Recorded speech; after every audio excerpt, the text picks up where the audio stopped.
नई पड़ोसन वासु की निगाहों में आज भी रंभा जी की वह तस्वीर बसी हुई है जब उन्होंने रंभा जी को पहली बार अपने गीले बालों को झटकते हुए देखा था।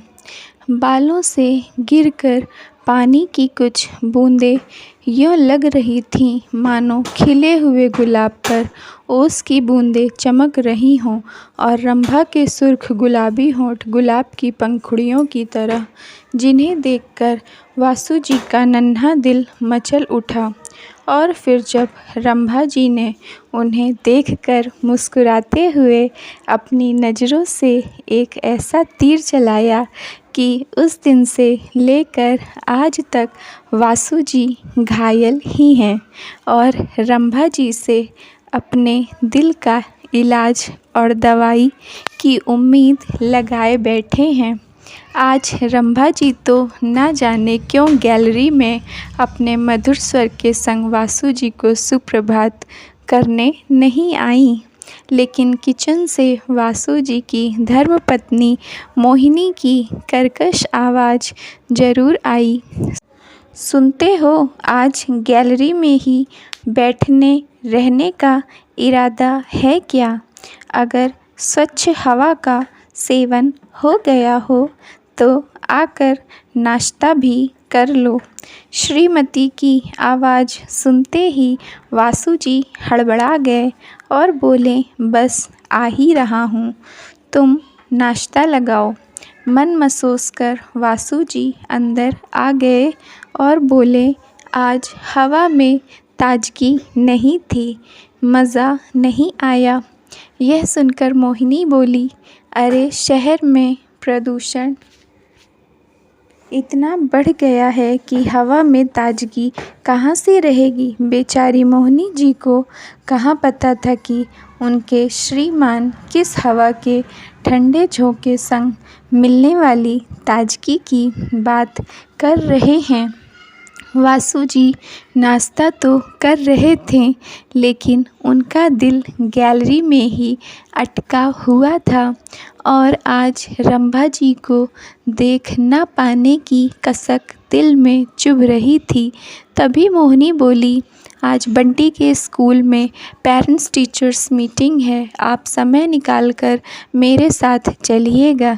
इतना सुनते ही वासु जी को अपने ऑफिस के सारे काम और बॉस याद आ गए और बोले, नहीं नहीं, आज तो स्कूल जा पाना मुश्किल है क्योंकि आज ऑफिस में बहुत काम है और बॉस भी छुट्टी नहीं देंगे। मेरा ऑफिस जाना ज़रूरी है। इतना कहकर वे नाश्ता कर ऑफिस जाने की तैयारी में लग गए और मोहिनी घर के कामों में। आज रोज़ की तरह वासु जी गोविंदा का वह गाना भी नहीं गुनगुना रहे थे, अखियों से गोली मारे, क्योंकि आज रंभा जी से आंखें चार ही नहीं हो पाई थीं।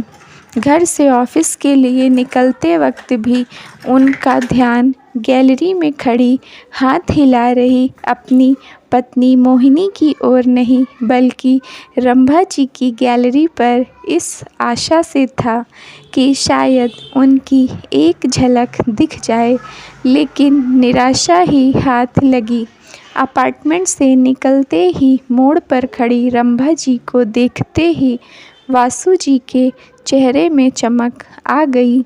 जिस तरह शमा को देख परवाना फड़फड़ाने लगता है, ठीक उसी तरह उनका भी यही हाल हो गया और उन्होंने अपनी कार की रफ्तार धीमी कर ली।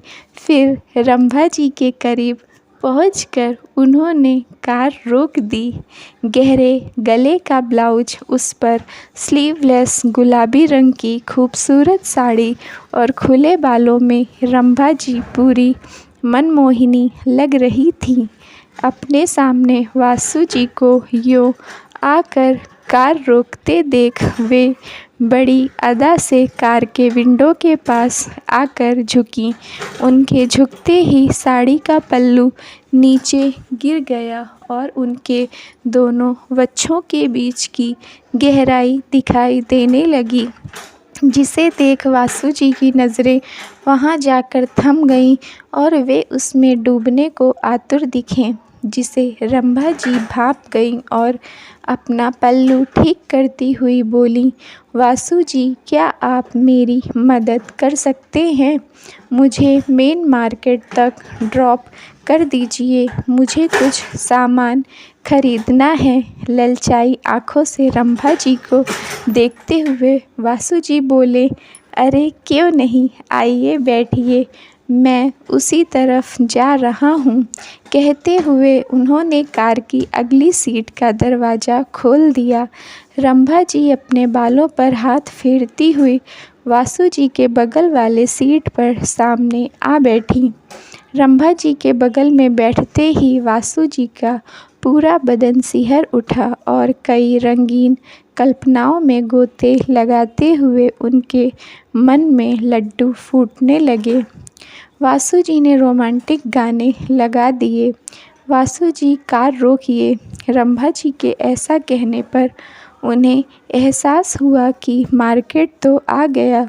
उन्हें लगा पलक झपकते ही मार्केट तक की दूरी तय हो गई।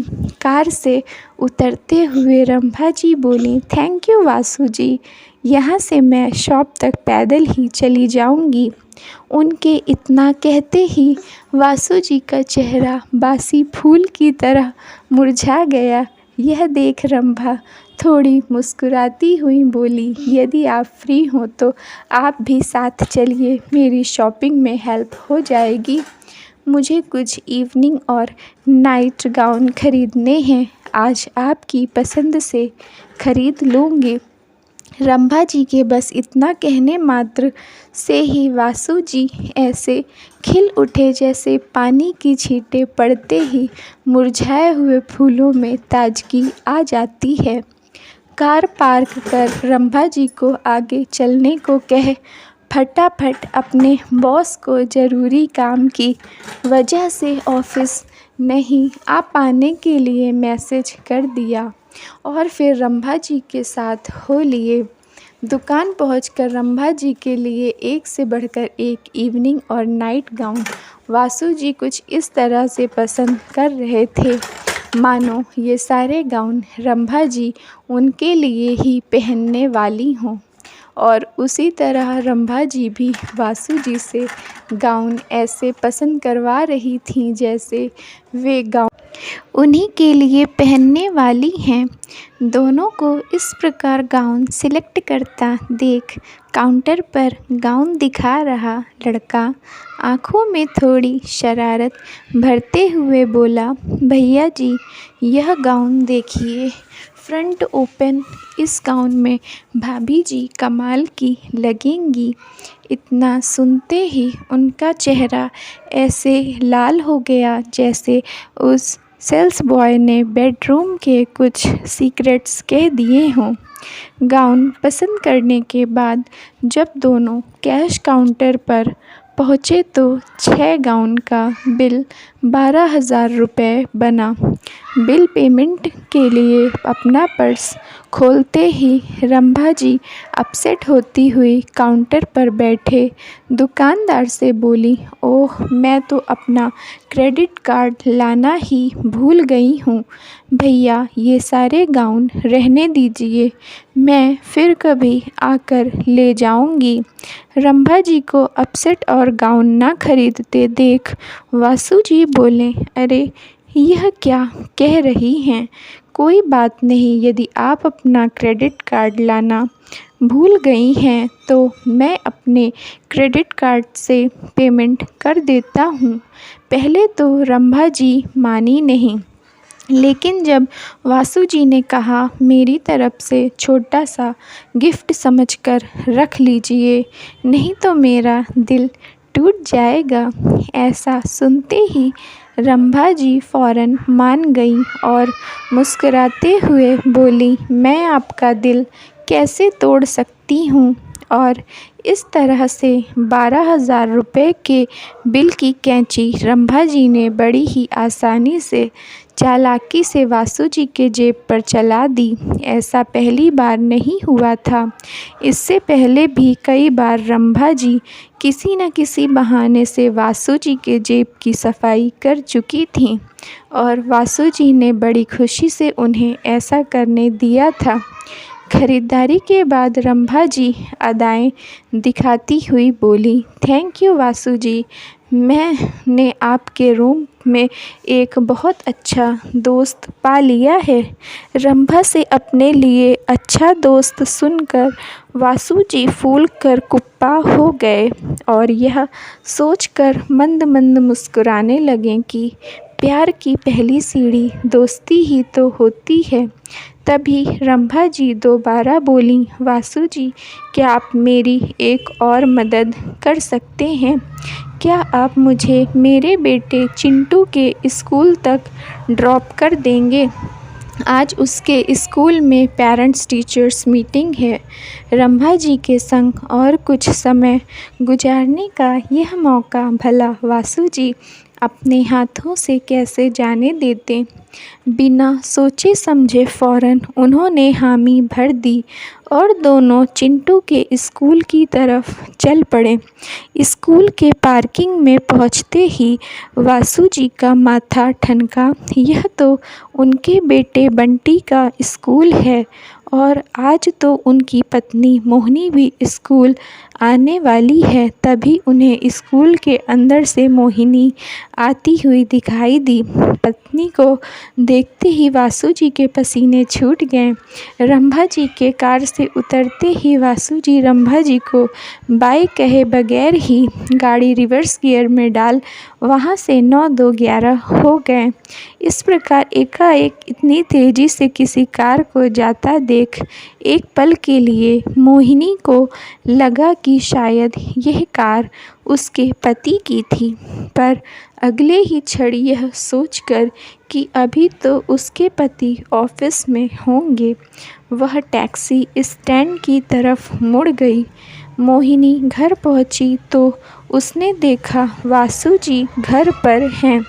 यह देख वह आश्चर्य से बोली, इस वक्त आप यहाँ घर पर? वासु जी पहले ही इस बात से डरे हुए थे कि कहीं मोहिनी ने उन्हें देख ना लिया हो, इसलिए लोमड़ी की तरह चालाकी से स्वांग करते हुए अपने चेहरे पर भोलेपन का भाव लाते हुए बोले, वह सुबह तुम कह रही थी ना कि आज बंटी के स्कूल जाना है पेरेंट्स टीचर्स मीटिंग में, इसलिए मैं घर आ गया।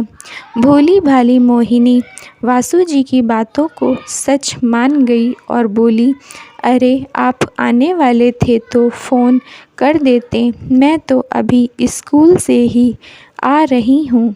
कहती हुई मोहिनी किचन की ओर चली गई। उसी वक्त डोर बेल बजा। दरवाज़ा खोलते ही सामने सोसाइटी का वॉचमैन हाथों में एक पर्ची लिए खड़ा था।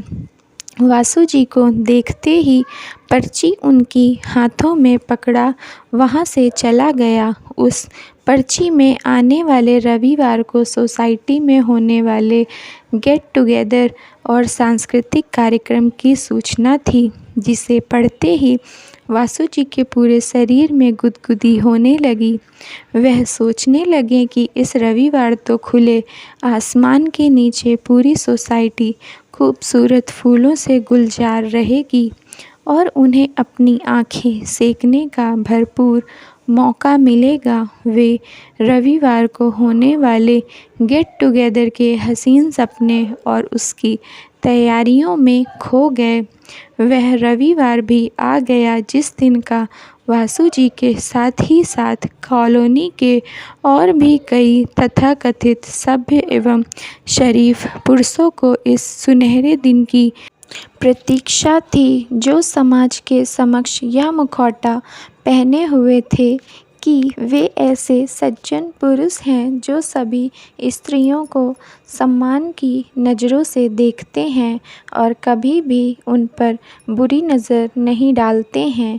कुछ ऐसी स्त्रियां भी थीं जो पुरुषों के ताड़ते नज़रों को बड़े आसानी से पकड़ लेती थीं और फिर अपने लटके झटके दिखाकर उनका भरपूर इस्तेमाल करती थीं और अपने छोटे बड़े काम भी निकलवा लेती थीं।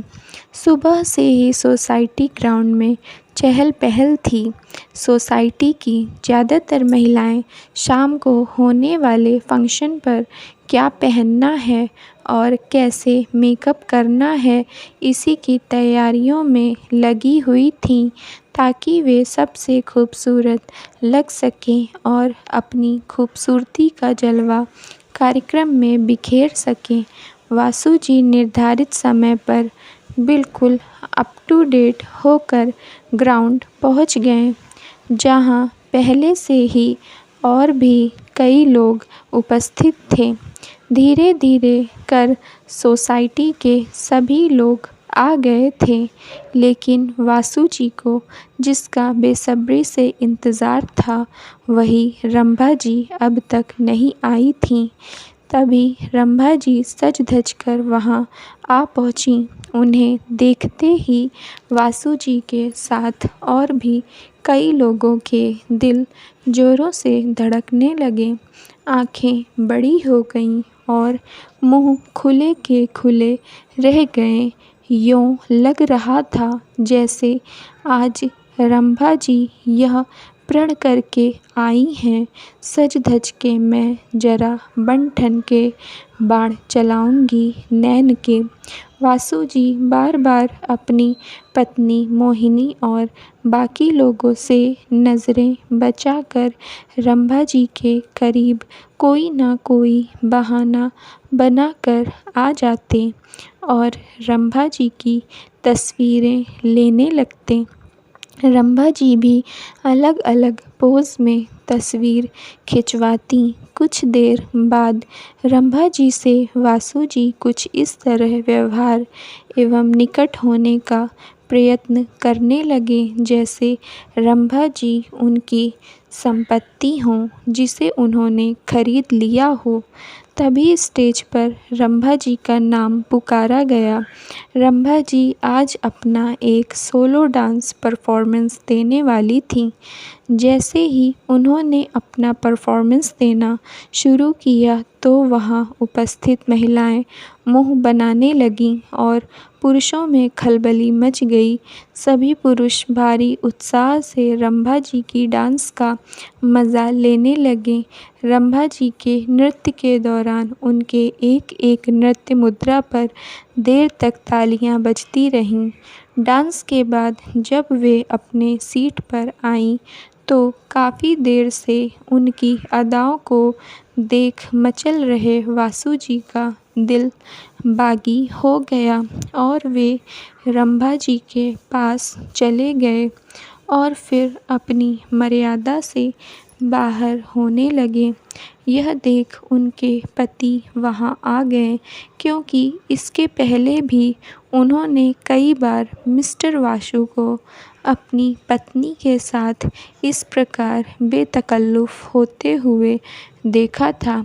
बात इतनी बढ़ गई कि पूरी सोसाइटी के बीच मिस्टर सिंघई हाथापाई पर उतर आए और उन्होंने मिस्टर वासु की पिटाई कर दी। अखबार पढ़ते गैलरी में बैठे रहते, लेकिन रंभा जी फिर कभी गैलरी में दिखाई नहीं दी। एक रविवार वासु जी ने देखा कि रंभा जी के घर का सामान शिफ्ट हो रहा है। मालूम करने पर पता चला कि उनका पूरा परिवार दूसरे कॉलोनी में शिफ्ट हो रहा है। वासु जी बेहद दुखी हुए, इस बात पर नहीं कि रंभा जी सोसाइटी छोड़कर जा रही हैं, बल्कि यह सोचकर कि खाया पिया कुछ नहीं गिलास तोड़ा 12 आना। इतने पैसे उन्होंने रंभा जी पर खर्च किए, लेकिन रंभा जी उन्हें छूने को भी नहीं मिलीं।